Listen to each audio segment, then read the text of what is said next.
시청자 여러분 안녕하세요. 이 강의를 하다 보면 자꾸 했으면은 좋겠다 싶은 게 빠뜨려지고, 그래서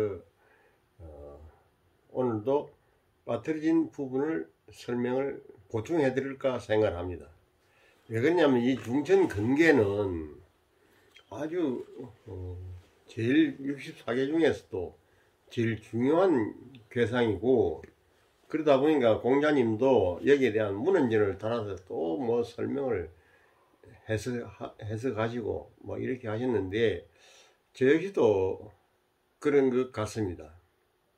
그래서 이제 어제 3강에는 그 이순신 장군과 정탁에 대해서, 정탁 선생에 대해서 언급을 해드렸고, 오늘은 이제 그 정기롱 장군하고 선조 임금하고 그 관계를 제가 말씀을 드릴까 합니다. 왜 그러냐면 정기롱 장군이라는 분 이름에 용용자 들어가 있습니다. 일어날 기자 용용자.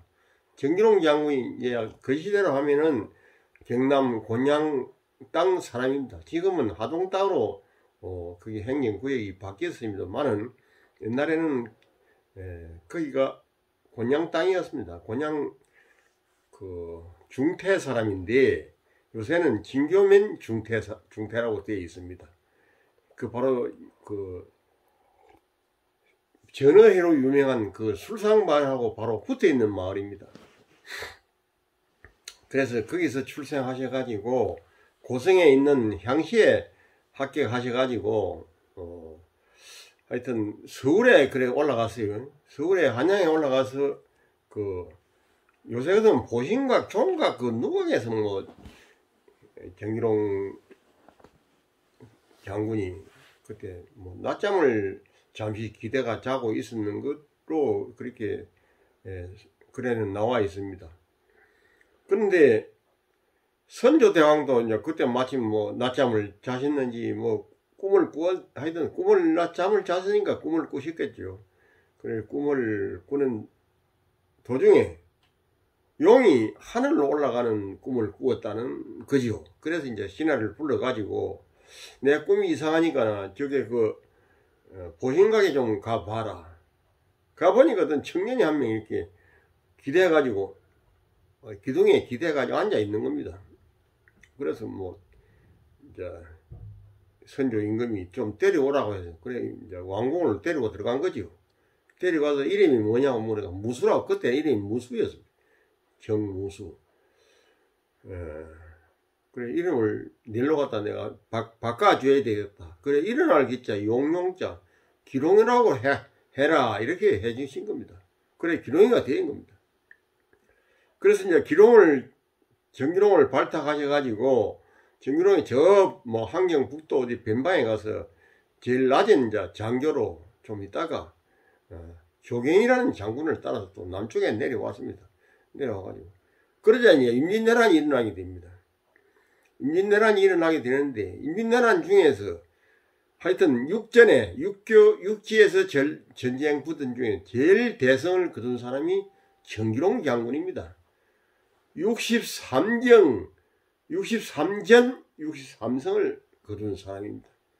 그런 정도로 훌륭한 전공을 올린 어른인데, 그러니까 곤양성은 말할 것도 없고 뭐 산청 그때 산음현인데 산음으로 가조로 함양으로 합천으로 고령에서 대구 꿈이 금오산 밑에 금오산 전투로 상주 전투로 충북 영동까지 올라갑니다. 영동 전투로 경주 전투로 울산 전투로 뭐 전투에 참석하는 데가 없습니다. 그만큼 훌륭한 훌륭한 장군으로서 전투를 해서 다 대성을 거두고 한 번도 패한 일이 없다는 것이 대단히 중요합니다. 그래서 바다에는 이순신, 육지에는 정기롱, 그렇게 양대 산맥으로 이렇게 갈라져 있었습니다. 그래서 이게 이제 왜 이런 말씀을 드리느냐 하면 이 구호하고 관계입니다. 구호가 임금 요 선조가 앉아 있거든요. 여기 이제 정기롱이 있고. 그럼 요 정기롱 장군을 이제 발견한 거 아닙니까? 그러니까 비룡 제천하니 이견 대의라. 요 구이 대의를 찾아온 건 아니지만 신하를 보고 데려오라고 해서 이제 왕궁으로 들어간 것 아닙니까? 그래서 이 관계가 그렇다 이거. 또 이제 정기롱도 또 선조한테 발탁이 되고 싶은 그런 생각이 있었겠죠. 그러니까 서울에 한양에 올라간 것 아닙니까? 그래서 여기서는 이제 힐룡자전하니 이견대이라. 힐룡자전. 보신각 종루 거기가 논바닥이죠. 논바닥. 용이 그 논바닥에 나와 있다고 내가 먼저 설명하지 않았습니까? 그러니까 논바닥이라는 건 꼭 논이 아니고 무대를 말하는 겁니다. 무대. 자기가 운신하는 그 어떤 설정된 무대.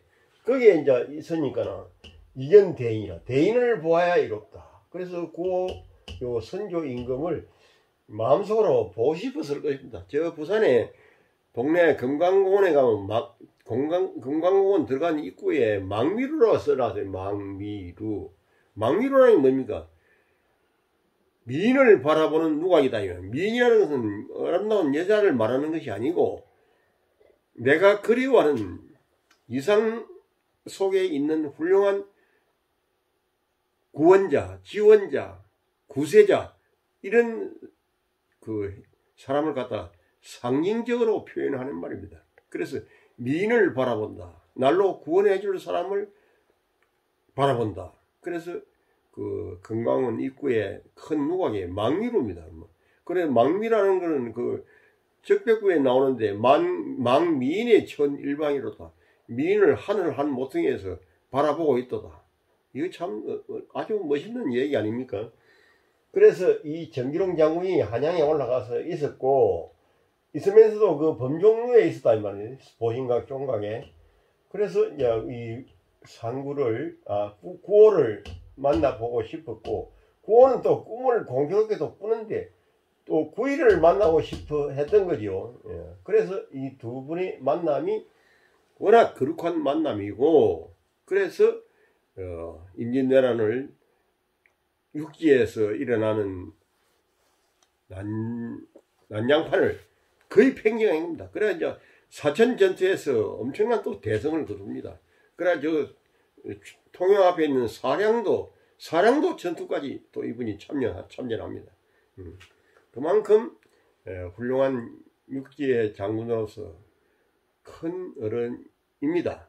그래서 이제 구호와 구이의 만남, 유비와 제갈량의 만남, 정탁과 이순신 장군의 만남, 이게 다 역하게 우리 구호 중천 근교에서 구오와 구이가 서로 제휴하려고 하는, 서로 만나려고 하는, 서로 또 만나본 그런 좋은 결과, 이게 아주 대단히 이 중요한 의미를 갖고 있기 때문에, 그래서 중천 근교에서 내가 이 누차 이렇게 반복해서 설명을 드리는 겁니다. 어제 그 얘기도 참 재밌는 얘기 아니었습니까? 그 이태백과 왕윤의 만남, 유비와 제갈량의 만남, 정탁과 이순신의 만남. 오늘은 선조 임금하고 이 정기롱 장군의 만남, 정기롱 장군과 선조 임금의 만남, 이런 거룩한 대인끼리 만난 그런 만남이 없었더라면 우리 조선은 부지하지 못했습니다. 그냥 애놈 손에 넘어가 버리는 거죠. 그래서 이 사람은 누구를 만나느냐, 어떤 대인을 만나느냐, 소인을 만나봐야 아무 소용없는 것 아닙니까? 소인 그 만나면 헐떡기만 하고 태클이나 걸고 뭐 뒤통수나 치고 그래 아무 소용없는 겁니다. 그래서 이 거룩한 만남을 내가 설명해 드리고 싶어서 하는 얘기고, 그 다음에 이제 제나나 시대에 직하학궁이라고 있었는데, 그 직하학궁이라는 게 뭐 하는 곳이냐면 온 천하에 있는 인재들을 불러 모아가지고 그 훌륭한 인재를 양성해내는 수련장입니다. 수련장.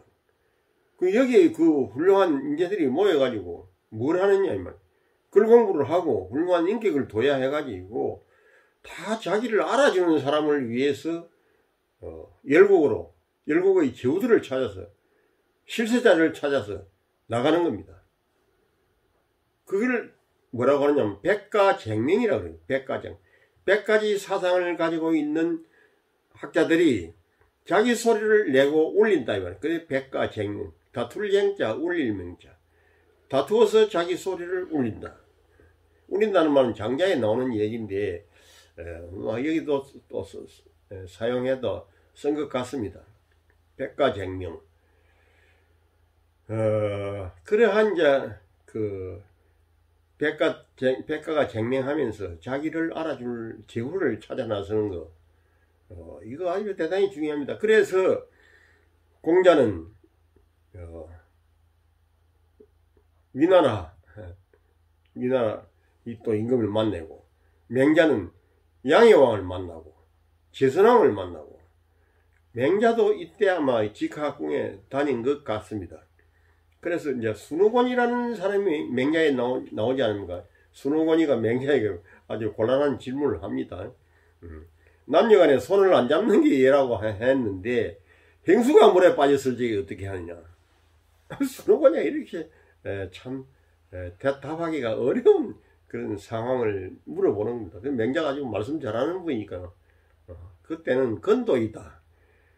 원래는 남녀간에 손을 안 잡는 게 원칙이지만은 행수에 물에 빠져 죽으려는데 그럼 건도로 임시방편건자합니다. 임시방편으로 이렇게 손을 붙들어 가지고 물 밖으로 내와야 살 것 아니냐, 그런 것이다 이 말입니다.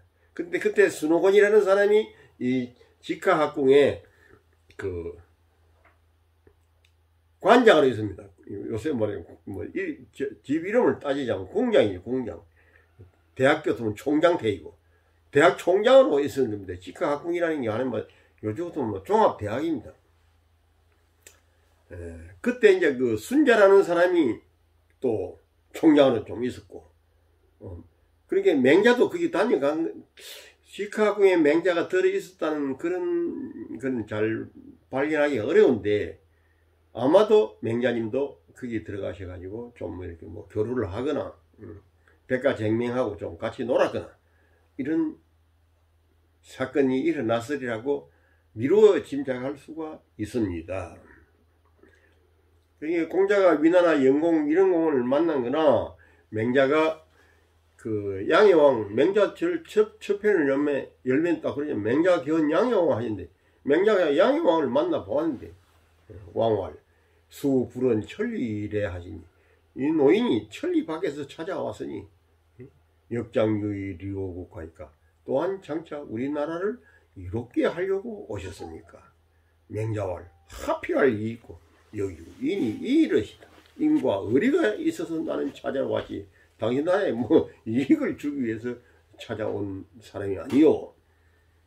그러나 맹자가 이 양해왕을 찾아간 이유는 그렇게 상징적인 표현도 하고 점잖은 표현도 하지만은 그건 간단합니다. 용돈 좀 얻으러 간 겁니다. 사실 요새 말하자. 꼭 용돈이 궁에서 얻으러 갔다기보다는 가서 만나 보면은 그래도 갈 때 노자라도 내고 또 피백이라도 내고 이러한 의미가 저 내면에 깔려 있지 않을까. 이거는 내 생각입니다. 그 책에는 그런 얘기가 없는데, 그 당시에 이제 이런 훌륭한 분들이 여러 나라 제후를 찾아가는 이유가 결국은 자기 뜻을 펴고 자기 뜻을 그 나라 정치에 반영이 되고, 그러면 그것이 실행이 되고, 그러다 보면 이제 임금이 알아서 좋은 대접도 해드릴 수가 있고 그런 거죠. 그래서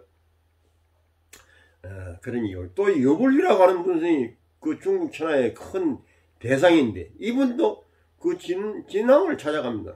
찾아가서 진왕이 여불리를 찾아왔는가 하여튼 여불리가 진왕을 찾아가면, 그래 가서 진왕이 여불리가 하고 같이 사는 여자가 한 명 있었는데 그 여자 참 미인이라요. 그래서 그 진왕이 그 날로 네가 같이 살고 있는 그 여자를 내한테 인수하면 어떻겠나.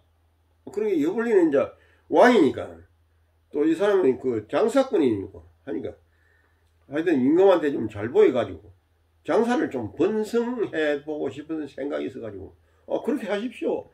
그래가지고 그 자기가 같이 살고 있는 여자를 진왕한테 인수합니다. 거기서 놓은 아기가 누구냐 하면은 진시황입니다. 진시황. 그래서 이제 여불리의 아들이라고 합니다. 진시황을 하니 하는 말로. 그 말이 어디에 있느냐면 통감에 있는 말입니다. 내가 지인이라서 하는 소리도 아니고 역사적인 사실이고. 그래서 이 여불리하고 진왕과의 만남, 이것도 구이와 고와 구이의 거룩한 만남입니다. 그래서 진시황이 천하를 통일하는데 사람이 국가를 개념하려면, 천하를 개념하려면 돈이 있어야 되지 않는가. 그거 대단히 중요한 일이거든요. 그래서 아마 제가 생각할 땐 천하를 통일하는데 통일 자금을 이 여불리가 다 된 게 아닌가, 나는 그렇게 생각합니다. 그건 내 생각이긴 하지만은 충분히 그게 가능한 이야기라고 나는 그렇게 믿어 의심치 않습니다. 그 다음에 이제 이순신 장군이 그 백의종군을 해가지고 내려오면서 수곡 진주시 수곡면 송경례 집에서 있으면서 앞에 그 진뱀이야 막 군사 훈련다고 그랬거든요. 그때 그 삼도 수군 통제소 살인장을 받는 겁니다. 송경례 집에서. 그래서 이순신 장군이 이제 참 백의종군은 고기 까지고 그래가지고 이제 저리 곤양을 거쳐서 또 다시 올라와 가지고 하동을 항토제를 넘어가지고 하동 두치를 가가지고 두치에서 그 쌍계산 밑에 그 탑동에 그 탑동이라는 동네에 있으면서 쌍계산 밑에 하계장터 거리를 통해서 구례를 가서 구례에서 가서 이제 60만 600만인가 하여튼 60명인가 하여튼 군인을 이렇게 모집합니다. 그래서 저쪽에 순천 가가지고 또 120명 군인을 모집하고 그렇게 해서 저 서쪽으로 가가지고 명량 대첩을 이루어내는 그런 일입니다. 그래서 이 사람이라고 하는 게 서로가 만남이 중요하다. 만날 사람은 만나야만 됩니다. 만날 사람을 못 만나면 그 사람을 불우한 사람이라고 말한다고 내가 그지 했던 말이 있습니다. 그러니까 직하궁에서 공부한 그 현사들도 결국은 권세 있는 실세를 찾아가서 자기 뜻을 펴기 위해서, 뜻이라는 일반 사람한테 만나봐야 펴집니까? 큰 조직을 가지고 있는 국가를 경영하는, 천하를 경영하는 그런 사람들을 찾아가야만이 뜻을 펴는 것도 아니겠습니까? 직하궁이 그렇게 훌륭한 인재를 양성하는 곳이 제 나라에 있었다. 그리고 백가쟁명들은 뜻을 펴기 위해서 열국의 제후들을 찾아 나섰다. 그 대표적인 예가 공자님이 위나라 영공을 만나고, 맹자가 양여왕을 만나고, 제선왕을 만나고, 그 맹자님 고향이 어디냐면 추땅이거든요. 그 공자님 고향은 곡부 땅하고 별로 안 멉니다. 거기서 저 제나라까지 산동까지 올라오면 제법 한 2, 3천리 걸릴 겁니다. 그 먼 거리를 가는 거죠. 자기 뜻을 펴기 위해서.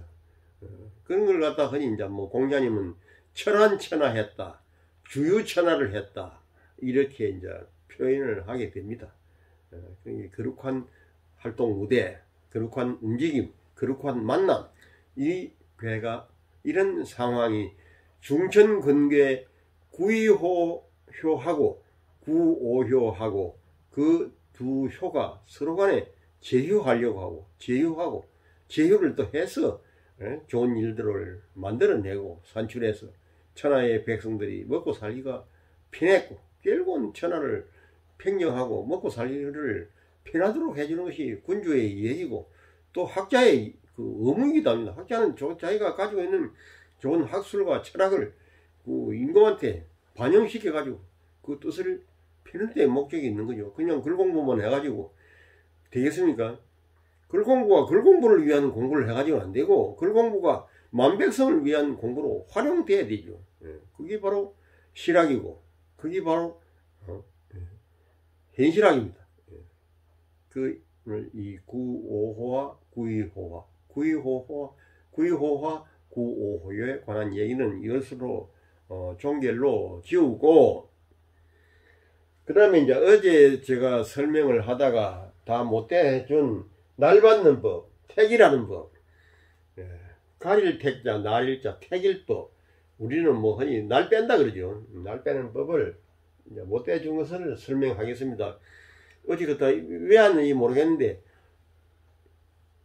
일상생기, 이중천이, 삼화절체, 사중유온, 오상하해, 육중복덕, 칠화절명, 팔중기도원, 이게 이렇게 곤삼절에서 시작하면 곤삼절로 끝나야 됩니다. 무슨 괴로 시작하느냐에 따라서 그 괴로 시작했을 경우에는 그 괴로 끝나야만이 거기 옳게 짚는 겁니다. 자, 그러면은 이가 오고, 이가 남방입니다. 근데 남방이 오가 남방이라 이 말이에요. 그럼 감은 북방이거든요. 자수가 북방입니다. 오는 불이고 자는 수고, 이게 북방을 의미하고 남방을 의미합니다. 남방이 약간 저쪽 동쪽으로 저리 가면은 요 서쪽입니다. 서쪽으로. 이거는 여기서 태가 서방인데, 태가 서방이고 진방이 동방이다 보니까 여기를 서방으로 하겠어요. 곤미신, 바로 한 칸 옆으로 가면 곤미신입니다. 곤자리고 여기가 곤자리고, 그게 지지가 뭐가 붙어 있냐면 미신이 붙어, 이에 노가 붙어 있고, 그 다음에 태는 요 한 칸 내려오면 여기입니다. 가운데 칸. 여기는 당유자, 유가 붙어 있습니다. 그 다음에 그 밑에 요 내려오면 여기 이제 여기입니다. 수레, 건수레, 건인데 여기가 건입니다. 하늘 건자, 일건천할 때 건이거든요. 건인데 여기는 지지가 수레가 붙어 있다. 가면은 자가 붙어 있고, 그 다음에 이쪽으로 오면 여기 오면은 여기가 간자리입니다. 북방간자. 간은 축인이다. 소축하고 범인자, 축인이 여기 지지가 붙어 있습니다. 그 다음에 여기가 이제 진자리거든요. 동방진자. 진에는 묘가 붙어 있다. 진묘. 그 다음에 요후에 손인데, 손은 진사. 나는 그리 안 해가지고 손진사. 성이 손가고 이름이 뭐 계급이 벼슬을 하는 사람이 진사라는 벼슬 하니 손진사니까 잘 외워지더라고. 이거 하나 외우는 방법입니다. 그래서 내가 꼭 그렇게 뭐 하라는 법은 아닌데, 잘 외우기 위해서 그런 쉬운 예를 하나 들어드립니다. 손진사, 2호, 곤미신, 태유, 건수레, 감자, 간축인, 진묘, 손진사. 그러면은 그 날로 받으러 택이라러 오는 사람이 여자냐 남자냐, 그걸로 이제 먼저 알아야 됩니다. 남자는 요 이라고는 여기서 시작하고, 여자는 감자에서 시작. 자가 이게 이제 수고 물이다 보니까 얘는 오고 하니까 남자를 상징하고, 여기는 여자를 상징하는 자리입니다. 그래서 일단 남자가 뭐 날로 빼러 왔다 그러면 남자의 나이가 뭐 20살이다 이라고, 20살 장가가는 사람인데 날 좀 받아주세요 하고 왔다. 처음엔 여기는 이 곤자리는 건너뜁니다. 그래가지고 태자를 바로 와야 돼요. 한 번만 그럽니다. 처음 1살, 2살, 3살, 4살, 5, 6, 7, 8. 여기는 이건 광고 짚고 들어가입니다. 9, 10, 11, 12, 13, 14, 15, 16, 17, 18, 19, 20. 그럼 감자예요. 그럼 감자가 뭡니까? 감자. 감이 이 감기 아닌가? 가운데가 붙은 게 이 감입니다. 아래위가 떨어지고 감. 그러면 달력을 딱 놔놓고, 달력에 보면 일진이 나와 있거든요. 일진에다 감이 여기 뭡니까? 감이라 가지고 이제 딱 감공을 이렇게 그려 놓는 겁니다.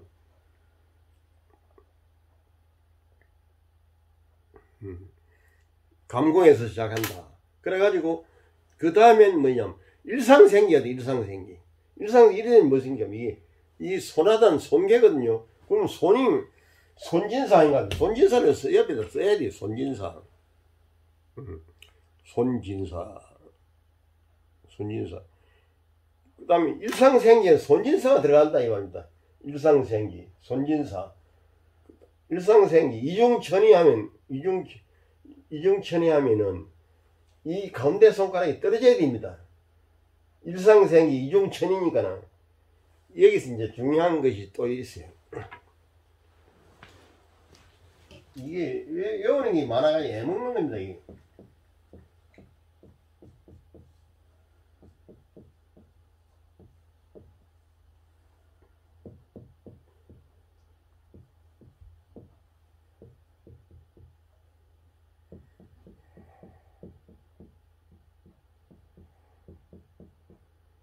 이것도 외우세요.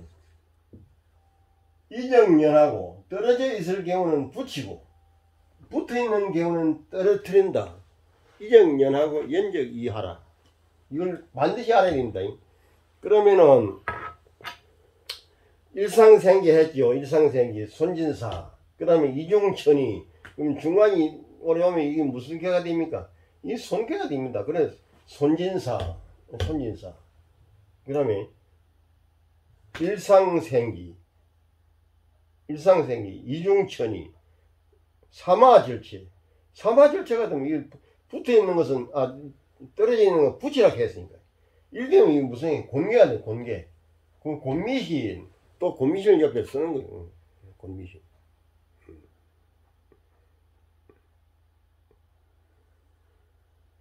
곤미신. 그 다음에 일상생기, 이중천이, 사마절체. 그러면 곤이 되거든요. 일상생기, 이중천이, 사마절체, 사중유원. 그럼 사중유원 하면 여기 있게가 된다. 있게가 됐다. 있게가 되면 어떻게 됩니까? 이가 여기 아닌가? 오. 이 옆에다 오를 쓰는 겁니다. 오. 그 다음에 일상생기, 이중천이, 사마절체, 사중유원, 오상회. 이러면 어떻게 진화는 진계가 되는 거야. 진계가 되느냐? 진계, 진묘. 또 진묘를 쓰는 거죠. 진묘.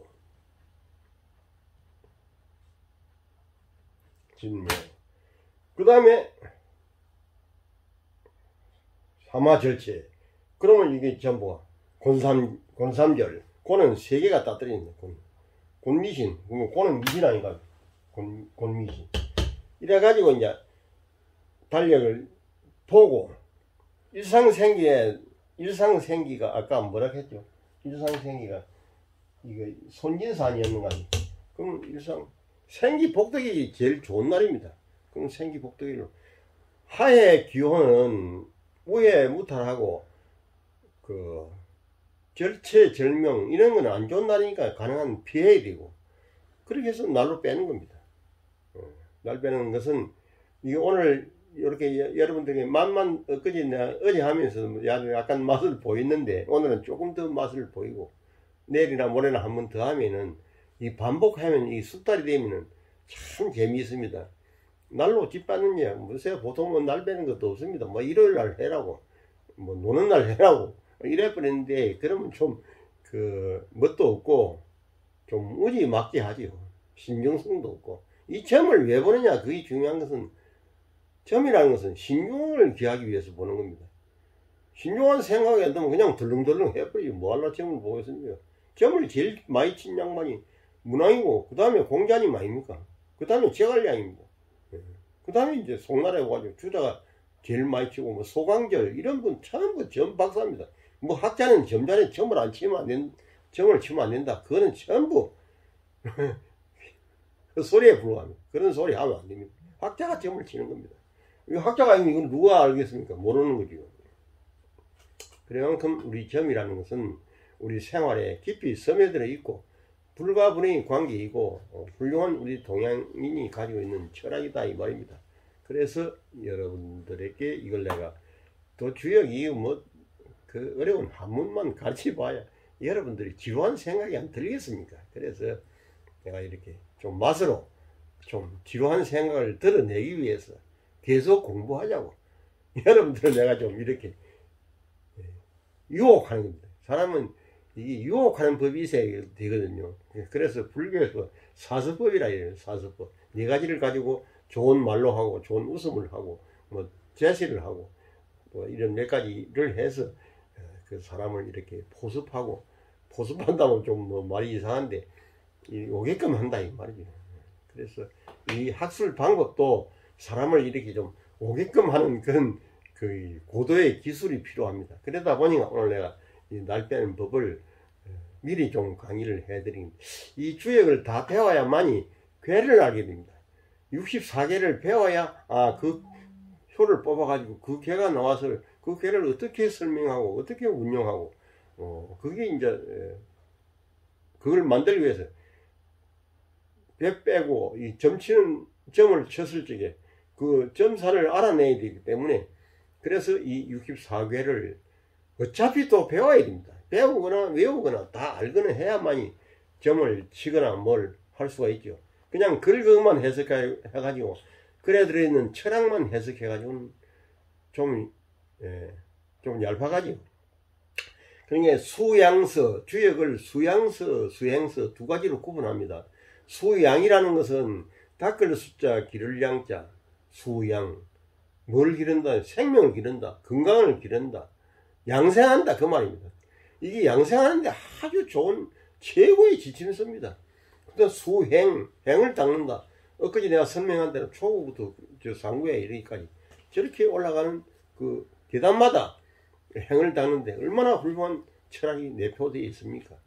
사람이 철학만 가지고 또 살지를 못하지 않습니까? 그래서 이런 이제 묘술로 부려가지고 또 용돈도 좀 버리고 실생활에 접목도 시키고 그러기 위해서 우리가 주역을 가까이 하고 공부를 해보고 싶고 주역이 참 매력있는 공부입니다. 근데 다만 좀 어려운 것은 외우는 게 많아서 이것만 있는 게 아니고 뭐 천근부를 외워야 되고 팔궁에 그 들어있는 궁을 붙이는 것을 또 알아야 되고 그래가지고 세형을 붙여야 되고 세형에다 또 일진하고 간지를 붙여가지고 그 이제 어떤 서로 간의 역학관계 생하자는 뭐 내가 놓는 것은 자손이고 아생자는 나를 낳은 부모고 비화자는 형제요 악극자는 죄요 거가자는 관이다 뭐 이런 걸 또 붙여야 되고 이게 외우는 일이 많다 보니까 여러분들 좀 머리가 아플 가능성도 있습니다. 근데 사람이 머리를 안 쓰면 됩니까? 머리